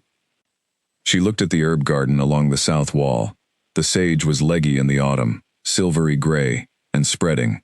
The rosemary was still dense and green. "The bond is not the only thing I feel," she said. "I want to be clear about that. I am not choosing him because a law of nature tells me to. If that had been enough, I would not have written back to you in the first place." "I know," Darian said. "And I want you to know, not as courtesy, but as a genuine fact, that what you offered me was real. The work, the court, the way you treated me when I was there, that was real. I would be fortunate to have it." He watched her steadily. "But I also need to be honest about something," she continued, "which is that when I stood at the gate of this castle, after returning from your court, and felt the bond settle back into place, what I felt was not obligation. It was recognition. A kind of recognition I have not been able to replicate anywhere else, and that I have tried to set aside, and that I think, if I'm being fully honest with myself, I have not been able to set aside." She paused. "And what he did, going to the council before I gave him any answer, saying publicly what he should have said 9 months ago, that was not a man performing remorse to get a favorable outcome. I know the difference." Darian was quiet for a moment. When he spoke, his voice was exactly what it always was. Steady, genuine, and entirely without the edge of wounded pride that a lesser man would have allowed in. "He said it before he had your answer," he confirmed. "Not a question, just a check of the fact." "Before," she said. "Yes." He nodded slowly. He looked at the garden for a moment. "Then you've already decided," he said. She thought about this. "I think I decided some time ago," she admitted. "I've been making sure." "That's sensible," he said. He said it without irony, which she appreciated. He leaned his elbows on his knees and looked at her directly. "I want to say something clearly, and I want you to hear it as it is meant. All right. I came here because I genuinely believe you are one of the most capable people I have encountered in the context of this kind of work. That has not changed. If circumstances were different, Or if you had made a different choice, I would have been glad to have you at the Silver Court, and I would have done my best to make that a worthwhile life." He paused. "As it is, I am glad you are making the choice that is right for you. Not the one that would have been most convenient for me, the one that is right for you." She looked at him. "You are a remarkably decent person," she said. "I try," he said simply. "I mean that as a significant compliment." He smiled. "I know, thank you." They sat in the garden for another half-hour. They talked about the pre-settlement volumes, about the organizational problems she had sketched in rough in his library, about the 3 unresolved border matters she had identified.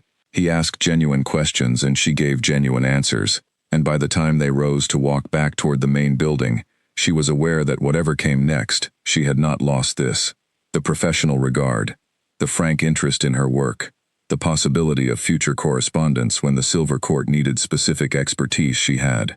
None of that required her to live there to be real. At the gate, he turned to her. "Congratulations are perhaps premature," he said, "but I'll offer them anyway. For what you've managed here, it would have been considerably easier to leave." "Yes," she said. "It would have been. The fact that you didn't, and that you got him to the council table before you gave your answer, that is not a small thing." She thought about that. "I didn't get him anywhere," she said. "He got himself there." "You gave him someone worth getting there for," Darian said. He shook her hand, with the same ease and directness with which he had first met her at his own gate.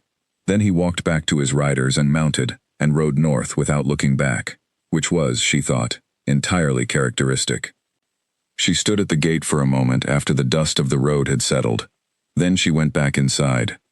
Cade was in the main corridor when she returned, coming from the direction of the war room with Owen at his shoulder, and a set of documents under his arm. He saw her and stopped. Owen, exercising the judgment of a man who had survived 8 years in close proximity to this particular king, found somewhere else to be. Cade and Ilara stood in the corridor. The castle moved around them, distant voices, footsteps, the ordinary sounds of a building full of people going about their work. Neither of them moved. "He left," Cade said. "Yes." She looked at him. "He sends his regards. He was entirely gracious." A pause.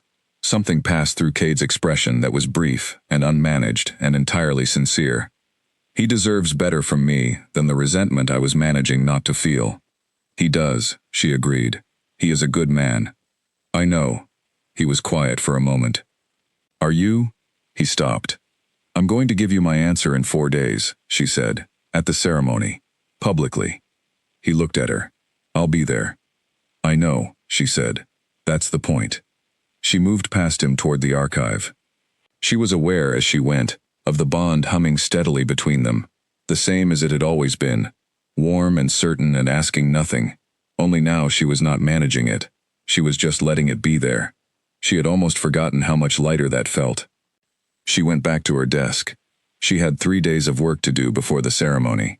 She intended to do all of it, carefully and well, because that was who she was regardless of what came next. But she found herself smiling, just slightly, at the maps in front of her. A small, private smile that no one was there to see. She let herself have it. She had earned it. The morning of the ceremony, the great hall was filled before the first lantern was lit. News had moved through the ironclad kingdom the way news always moved, faster and wider than anyone who had originally spoken intended. Pack representatives had arrived from the eastern and southern territories, some of whom had traveled 2 days to be there. The castle staff had been present in their full number, which Ilara discovered when she arrived at the hall entrance and found every seat already occupied and a standing crowd arranged along the walls 3 people deep. She had known it would be significant. She had not anticipated the specific weight of walking in and feeling the attention of that many people settle on her at once. She had worn her best coat, dark blue, properly fitted because Mira had insisted on having it altered the week before, with her hair pulled back neatly, and a single plain silver pin that had belonged to her mother. She was not dressed for ceremony in the elaborate way of people who belong to courts by birth. She was dressed as herself, made careful, which was the most honest version of dressed up that she had. Mira walked in beside her, which had not been planned, and was entirely characteristic of Mira, who had informed Ilara that morning that she intended to be present for this, and that no one had been specifically designated to stand with her, and she was designating herself. Ilara had looked at her for a moment, and then said, Thank you, Mira had said, obviously, and straightened the pin in Ilara's hair. They walked to the position marked by the castle chamberlain, not at the back of the hall, not at the side, but at the front, placed with formal intention in the space that acknowledged what this ceremony was about. Ilara stood there and looked at the room, and felt the bond move through her with a warmth that she recognized differently today than she had in the months before, not as weight, as anchor. Cade came in from the side door, not the main entrance. He was in full formal dress for the first time she had seen it up close. The dark coat of the ironclad crown, the slight formality of rank that sat on him with the ease of something long worn.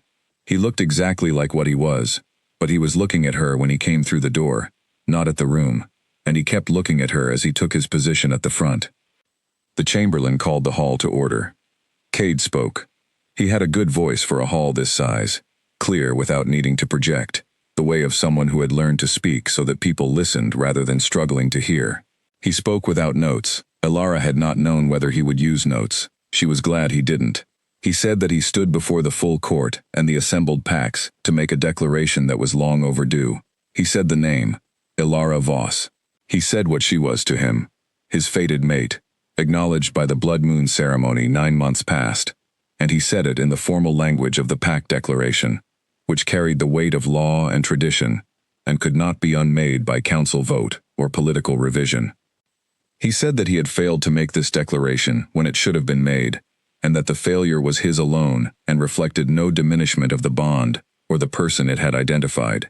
He said this clearly, in the same tone he used to say the formal declaration, without hedging or euphemism. He said that the choice of what followed was Ilara's, as was her right, and that he was here to make the declaration regardless of that choice, because it was true, and because truth did not wait on favorable outcomes. The hall was very quiet. Ilara was aware of Mira beside her, perfectly still. She was aware of the bond, warm and certain and steady, the most honest thing in the room.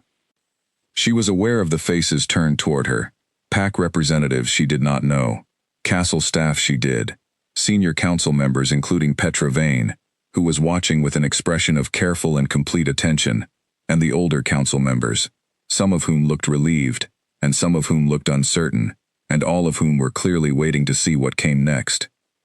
She was aware of Cade, standing at the head of the hall, looking at her. She took one breath. Then she spoke. Her voice was steady. She had not prepared a speech, because she had found, in the 2 weeks of thinking carefully, that the things she needed to say did not require preparation. They required honesty, and she had enough of that. She said that she accepted the declaration. She said it in the formal response language that completed the ceremony, the words that had existed in PAC law for centuries, because they were the right words and she was not going to use approximate ones. Then she said something that was not in the ceremony language. She said it to the room, and to him, and to herself, and she said it plainly. She said, I am accepting this because I have thought about it fully and freely, with other options available to me, and because I believe that what is between us is real and worth building. I am not accepting it because I have no other choice. I have other choices. I am making this one. Those are different things, and I want everyone in this room to understand that they are different things. The hall was very quiet. Then Councillor Vane began to applaud. Quietly at first, the measured applause of someone making a deliberate statement. Then others joined, and then others, and then the sound built in the way that sound builds when people stop being cautious about having a reaction. Mira was crying, which she did not bother to disguise, and which Ilara pretended not to notice for the sake of their continued friendship. Cade crossed the space between them. He was not hurrying. He was moving with the particular deliberateness of someone who knows what they are doing, and is not pretending otherwise. He stopped in front of her, and for a moment, they simply looked at each other, the way you look at something, when you have been careful not to look at it directly, for a very long time, and you are finally allowing yourself to. The conditions, he said quietly, just to her. She had written them out, 2 days ago, in the same careful handwriting she used for everything. She had sent them to him by note, which had felt appropriate. He had written back within 2 hours, in his clear, precise script, agreed to all. I know, she said. I want to say them out loud, he said. Not here. In private. I want to say each one, and tell you specifically what I intend to do. All right? she said. And I want to hear any others that occur to you. She looked at him. There may be others. Good, he said. Tell me. The reception that followed was the longest she had attended at the castle. She was congratulated by people whose names she did not know, and people she had been nodding to in corridors for months. The pack representatives from the east were formal but warm. The kitchen staff, who had apparently been following developments with considerable interest, sent up a tray of the specific pastries she had mentioned, liking to one of the junior staff members 4 months ago, which told her that the castle's information network was even more thorough than she had appreciated. Harold found her near the end of the evening, and shook her hand with the brisk efficiency of a man who expressed everything through competence. The archive work has been exceptional, he said. I want it on record that I said so. Thank you, Harold, she said. The council seat will require a different kind of documentation, he continued, already practical. I'll have the administrative papers drawn up by the end of the week. Thank you, she said again. He nodded, satisfied, and moved on. Mira appeared at her shoulder. How do you feel? She asked. Alara thought about this genuinely. The hall was loud and warm around her, full of the specific noise of a large gathering that had started formal and was ending celebratory. The bond sat in her chest with a warmth that was no longer separate from her. It was just part of how she felt, part of the texture of the evening. Tired, she said, and relieved, and a little bit like someone who has been holding something very heavy for a long time and has just put it down. That is exactly what you've done, Mira said. Yes. She paused, and nervous, a bit. About what comes next. About whether I will be patient enough when he gets it wrong again, she said. Because he will get things wrong.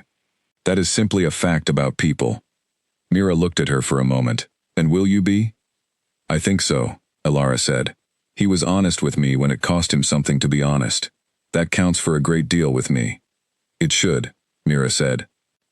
The hall began to thin as the evening moved toward night. Cade found her when most of the formal guests had gone, in the quieter space near the archive wing, where she had wandered without entirely meaning to, drawn, she supposed, to the room that had been hers for nearly a year, the place where most of this had happened. He came to stand beside her. They stood for a moment in the quiet.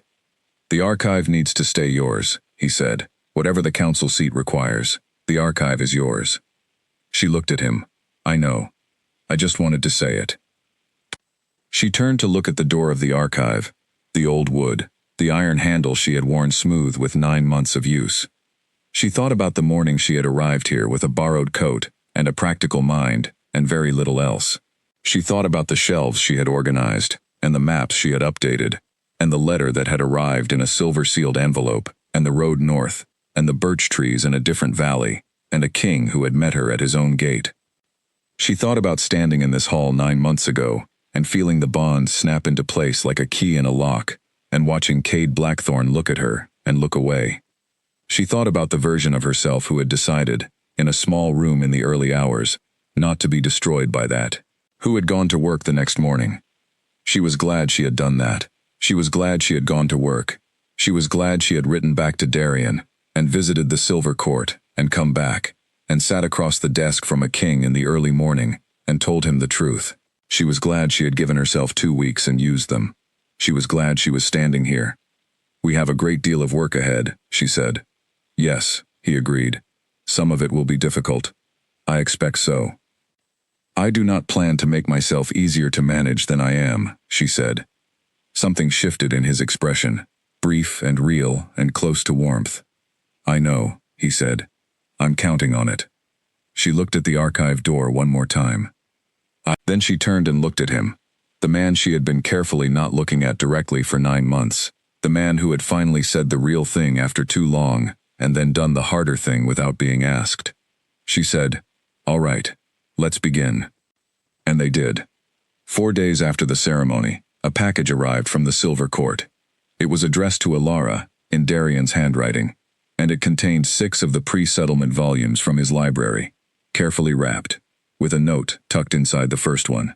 The note said, For the ironclad archive, and its keeper, these copies belong here. The originals are waiting for your methodology. Beneath it, in different ink, as if added after, well chosen, on both counts. She laughed when she read it.